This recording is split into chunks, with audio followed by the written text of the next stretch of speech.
Emergency department renovations wrapped up today at Augusta University. Now we have revamped units open to patients. Here's News Channel 6's Ashley Osborne.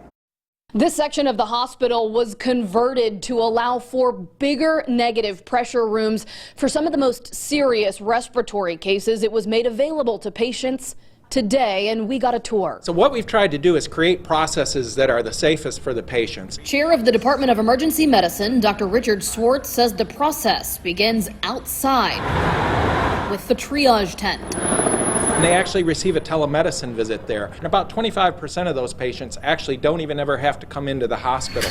Those who do are divided.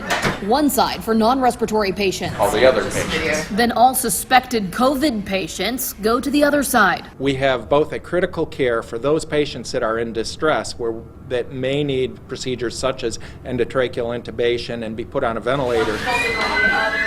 And then we have more acute rooms where patients who have symptoms of COVID but may not necessarily be to the point that they need to have intubation. There were 6 negative pressure rooms. Now they have 21. The virus can be aerosolized. What a negative pressure room does is it draws air in from the outside and then it exhausts the air from that room through a vent, and then it's filtered before it goes outside. They got the renovation done in less than 3 weeks to beat Georgia's projected virus peak date that keeps shifting. The fortunate thing is that we've been able to get the intensive care rooms ready to be opened before that peak. As the illness peaks, that's really when we'll start seeing more and more of the critical care patients. Another phase of the renovation, they turned this unused room that was once an old blood bank into an overflow section in case of a COVID-19 surge. We talked to Dr. Schwartz about a lot of other topics, how they're doing on that personal protective equipment, and also